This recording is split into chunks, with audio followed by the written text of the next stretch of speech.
Hi, I'm Mike Gibson, President of the Pacific Southwest District, and I want to welcome you to this very special interview today as we get a chance to talk about not so much the physical and organizational government kinds of issues, even things going on inside of our churches concerning COVID-19, but a chance to really kind of think for a moment about what's going on inside of us.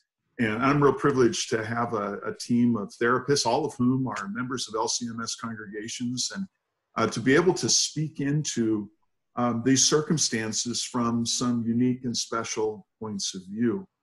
I want to first go to Dr. Erica Lehman. She is a psychologist that is a specialist in Jerell psychology, which is about seniors. And Erica, talk for us a minute, help us understand some of the realities of what our oldest members are going through and some things that maybe we really ought to know about them in these times that are really, really isolating for all of us.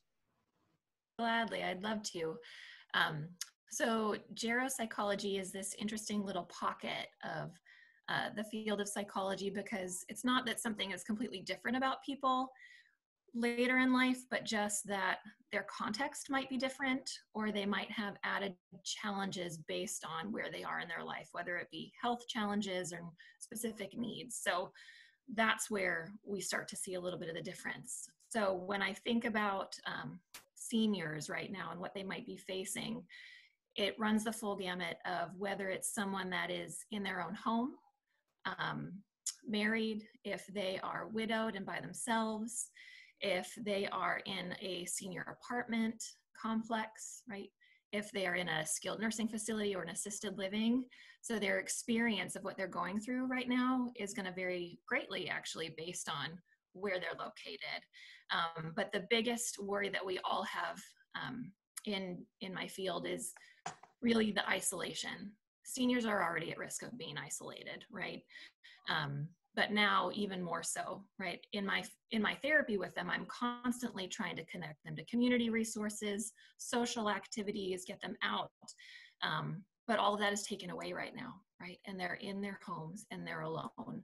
So they're even more at risk for feeling like I don't matter anymore, right? For their worries getting to them, right? They already might be at risk of feeling like they're feeling anxious about their own health and health complications that they had before all of this was happening, and now even more so. And then with technology, all of us are turning to technology, which is great. And many of our seniors actually are quite tech savvy, which has been a wonderful thing to see. I've been able to do some telepsychology with a bunch of them, but that means that they might need a little added help in learning and adapting and shifting to how to stay connected in this time so that they aren't by themselves. Yeah. Mm-hmm. Thank you for that. That's just such an important piece. I mean, the idea that we're all kind of pushed into our homes, but even our seniors who often are already living alone, but now they can't even get out. That's really got to be a huge impact on them. So thank you for that perspective. I'd like to talk for a minute about the realities of COVID on our marriages and the uniquenesses of those relationships. And we're real privileged to have also another doctor of psychology, and that's Amanda Kuvasir. And we want to thank you, Amanda, for joining us. Your perspective, help us. Kathy and I are been together now for about 2 weeks or a week and a half, and we're kind of having fun still. What's it going to be like in 4 weeks or 6 weeks? It's like practicing for retirement, but we're not ready to do that yet. Yeah, any kind of change that we do, even if it's good or negative, it's going to have an impact on us. So I just think about kind of the stress response in general of everything that's going on because of all the changes we're going through. We are going to do one of three things. When we are more hypervigilant and stressed, there's the fight or the flight or the freeze response. So we're just more on edge and more hypervigilant. And then that in and of itself is going to impact our relationships. Maybe we're going to be a little more irritable. We're going to be more on edge or maybe more kind of fighting. going on, or we may shut down more too, because we're just kind of turning to ourselves and maybe not reaching out to our spouse when we need to, because that's just kind of how we're coping. So during times of stress, we go to one of those places. So it's going to be a challenge to not do that and to reach out for connection. And then just on a general level, the normal dynamics that we're used to, the normal rhythms that we have, the comings and goings, those are all turned upside down now, because now we're living in the same place. I'm remembering a conversation when my husband and I first got married. He was telling his grandmother how difficult first year of marriage was. And she said, well, the hardest part of our marriage was when your grandfather retired. So just the fact of being in living quarters for that much amount of time is hard. And so it's going to create some natural friction and rub that we're going to have to address and be mindful of. And I think have some grace for each other in that, knowing that this is just going to be a time of change and transition. That's such an important concept, because it's kind of like learning how to be together again. The idea that, Kathy's set up at the other end of kind of across our kitchen with her own office, and I'm here, and then we both got to be on a conference call or a video call at the same time. I mean, it's like trying to balance stuff that we just aren't used to. So that's big changes for all of us. Ron Rare is our part of our team in the Pacific Southwest District who works specifically in the area of church worker support. And, Ron, one of the things that I know and when you're the caregiver or you're that professional providing spiritual care, there's a lot of stress on what you're trying to carry and how you're trying to support the burdens and concerns of your flock. Speak to us a little bit about what some of the things our church workers, our pastors, our DCEs who can't be with their students, the teachers are dealing with during this unique time. Sure.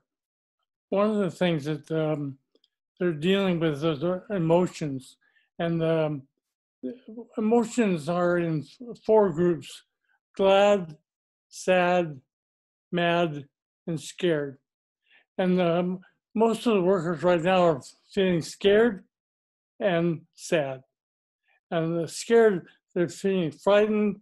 They don't know answers to things. The future is uncertain. And then a lot of sadness. My wife had a meltdown last week.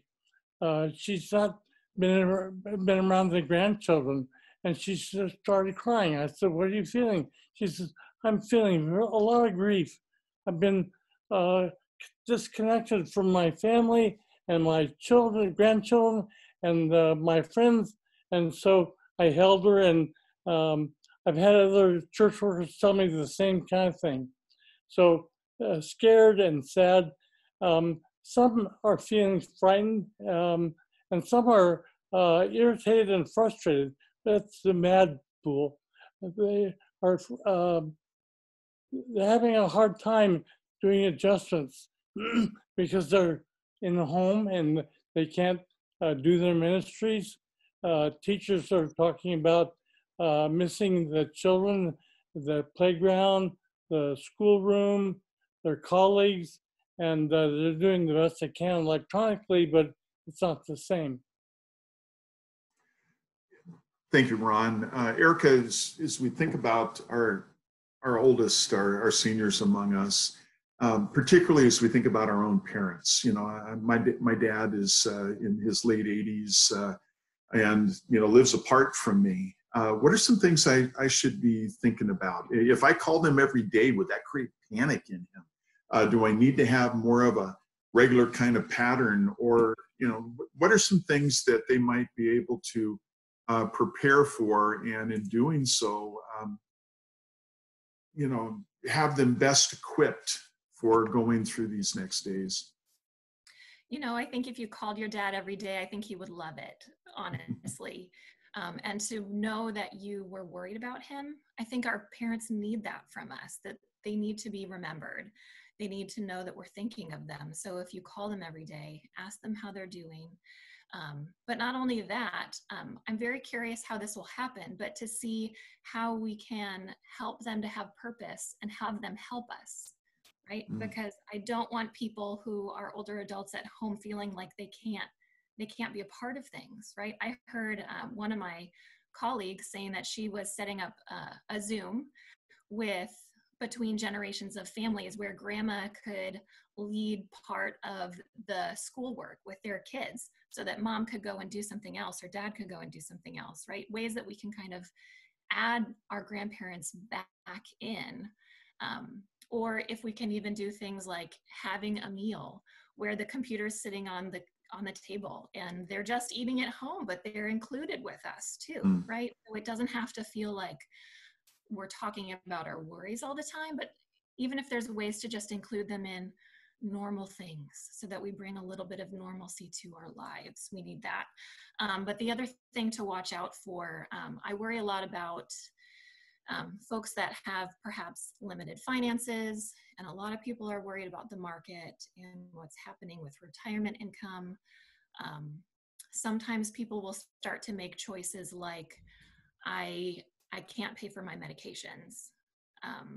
So watching out for things like that, or whether our parents need some help setting up something like a delivery for certain things to their home, if they can do auto renewal of medications. Some of that is just learning tech knowledge, and if some of their kids or grandkids can help set that up for them so that they have less worry, that's going to be a huge help. So Erica, if the church did something for our seniors, what are some things that, I mean, you just kind of listed several that maybe the church could even do that, but you know, one of the things I know that's happened in congregations that I've served before is there's a group of folks, they call each other every morning just to check in on each other. And if they don't hear from each other, they go, ooh, something's going on. What are some ways that maybe a local congregation could really provide some support for the seniors? You know, I think watching out for the people that don't have family around would be one, right? Looking for the people that are most at risk to be isolated would be a really big one, because some people are connected with their family and those people will fare better. You know, if there's ways to group perhaps some seniors or connect a couple of them and say, okay, we need you three to call each other and watch out for each other, right? So that they're both receiving support, but they're also offering it, right? So that they have some purpose in it. If there's opportunities for small groups by phone, something like that could be help, or utilizing them as prayer warriors, right? Because they can absolutely pray from wherever they are. The other thing that I'll sneak in there too is it's good to ask about how caregivers are doing as well, because like parents, like relationship dynamics, and this will cross over to, you know, all my other colleagues here, but in terms of caregiving, caregivers are isolated a lot, and stress, added stress, you're at risk of elder abuse, and you can kind of slip into that and you don't even realize it's happening. So making sure to, if you call a senior, maybe chat on the phone with the caregiver as well for a second and just see how they're doing, because this is a larger community coping issue, I think, that we're facing. That's really helpful. And I really just want to encourage our congregations, a couple of phone calls, taking some of your more active seniors and maybe go, hey, I've got a job for you. That's huge. One of the things we're doing right now in the district is former President Stottero took on the task for me of building a team of phone callers of retired pastors who were calling the other almost 200 retired pastors we have, just to check in on them and letting them know that their church body that they've served faithfully for so many years is thinking about them. So yeah, putting this to work to make a difference for all of those that are near and dear to us is an important piece. Yeah. Amanda, let's go back to you as we think about our marriages and such. What are some go-to things that we can be doing to strengthen our just time together? I know that Kathy and I have been hitting the sidewalk every afternoon for a really brisk walk together, and kind of letting the stuff of what's going on business-wise in the house to kind of go away and just kind of talk about us. What are some things that you could share that would be helpful for our families, particularly in our marriages? Yeah, even what you and Kathy are doing is great. Anything that's good for our mental health that we can engage in is going to help our marriages. So any kind of active kind of movement is great. You know, so a lot of couples, that's a good time for them, especially if there's a family and they don't want to talk about some of these concerns in front of their kids. They can get out of the house and go for a little walk and have these conversations with each other. So I think that is something that is very helpful. And I think it's just continual communication about what you need, because the roles are kind of changing, you know. Even my husband and I, we both were on calls and we both needed the private space. And so we had to create more conversations around like, hey, this is what I need. Can we work through that?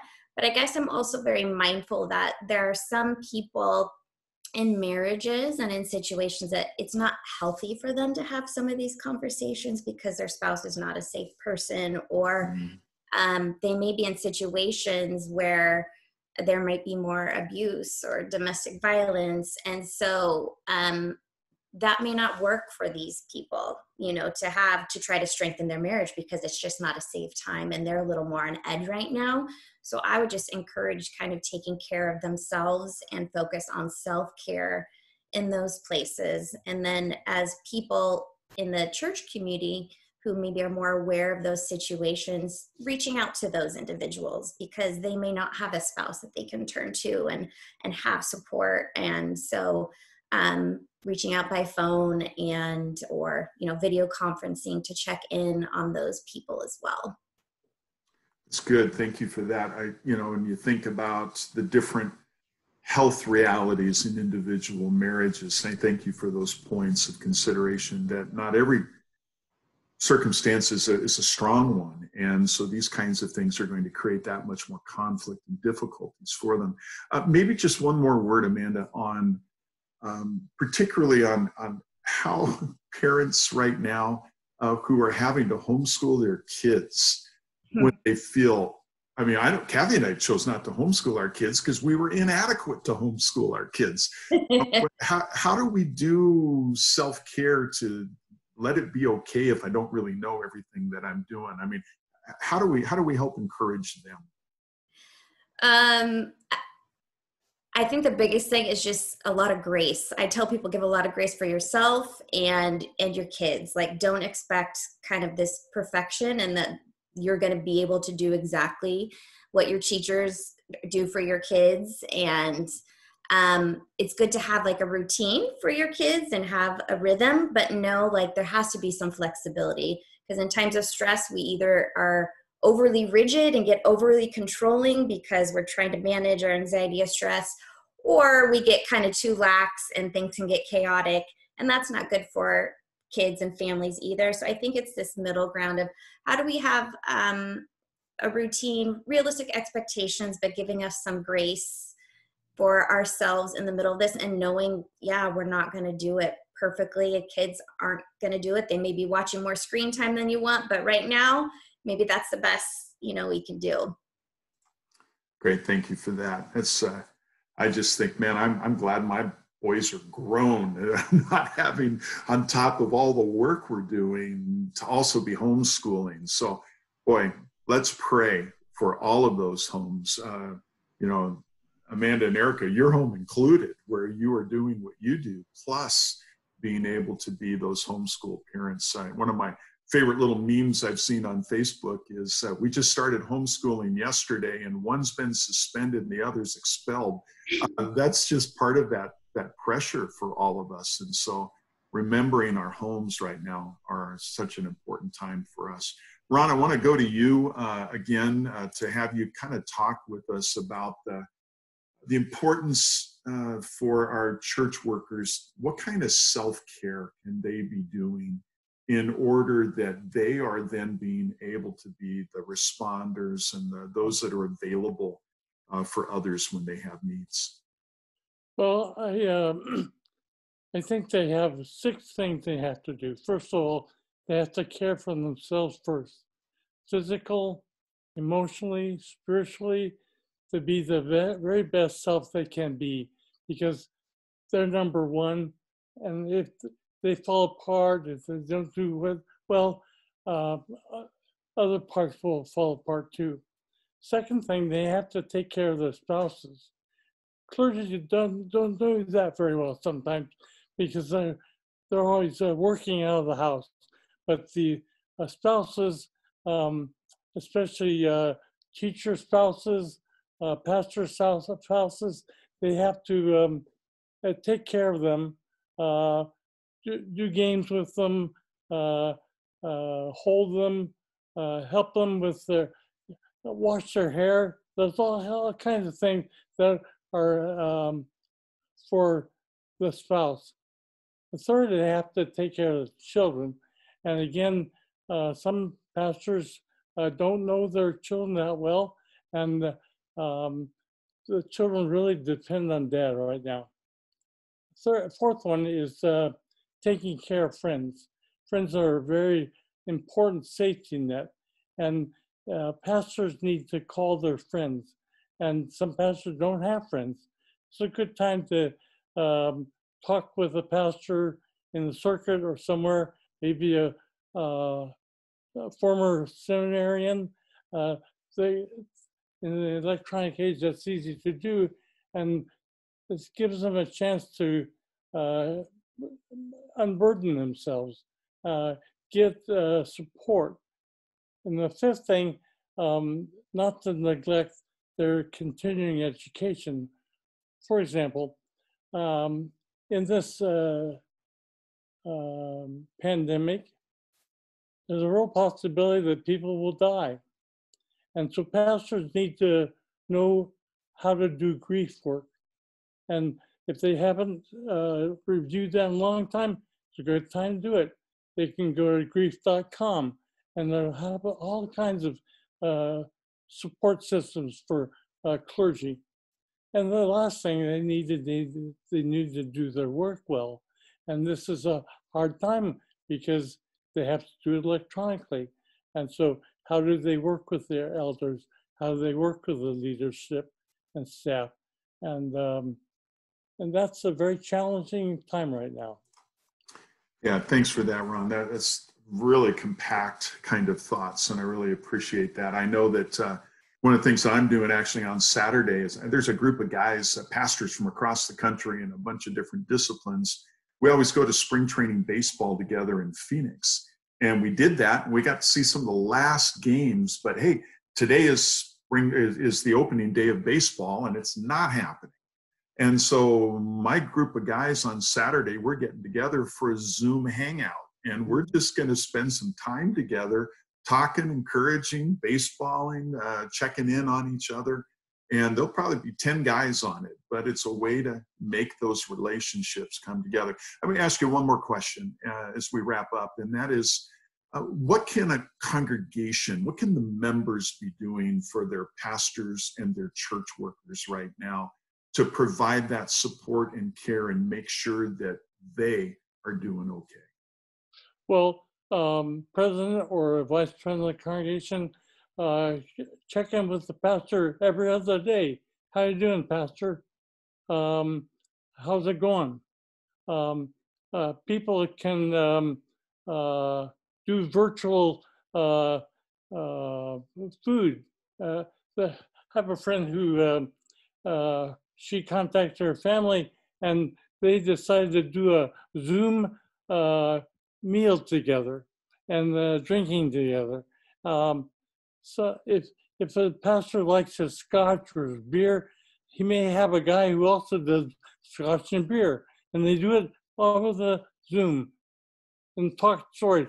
It's really important that people stay upbeat. Someone from the congregation can call and say, Pastor, I have a song for you. Play a song for them, a positive song, an uplifting song, because pastors are very private guys, but they get lonely and they get depressed and they get isolated, and you won't know that, but later on they come to me and they unburden. Well, I want to say thank you to all of you. I'm so grateful that you took the time to spend time with us and to kind of help us be thinking through some of these things that, well, maybe we've just kind of pushed off so far because we're dealing with the immediacy of the crisis. But to know that these emotions and realities are very much part of what's normal for us, and that we would give ourselves the grace, as you were mentioning, Amanda, and just the blessing of knowing that none of us are alone in this. We're all together in this. And as the body of Christ, we're able to do things together that really enhances who we are in our relationships because of that common faith in Jesus. So thank you again to each of you. We pray God's blessings on you and the work that you're doing. And I just wish the best and well for you and your families, your marriages, for those our elder members of our churches and such, that God would be glorified in this as we serve one another together, carry each other's burdens, and constantly point each other to that perfect love that casts out all fear. So God bless you and be with you during these really incredible days. Thanks for joining us.